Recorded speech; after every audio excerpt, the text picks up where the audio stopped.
Enjoy every moment you have, because in life, there are no rewinds, only flashbacks. Make sure it's all worth it.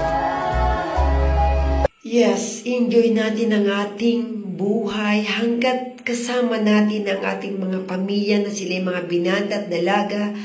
I-family bonding natin sila twice a month, once a month. Hindi na kayang i-rewind to. Hanggat bata tayo, hanggat kaya nating lumakad sa malalayong lugar. Enjoy natin ang blessing na binigay ng Diyos sa atin. Diyos na binigay sa ating buhay, meron tayong pamilya, buo, may nanay, may tatay at mga anak na nagmamahal sa atin. Ibigay natin yung the best na pagmamahal na gaya ng ibinigay ng Diyos sa buhay natin. Ang gusto niya tayo mayroong pag-ibig sa isa't isa. Dahil yan ay galing sa Diyos, pag-ibig na wagas, pag-ibig na mayroong itinanim sa puso ng bawat pamilya. Kaya, glory to God sa pamilyang ang Diyos ang nangunguna. Christ-centered tayo.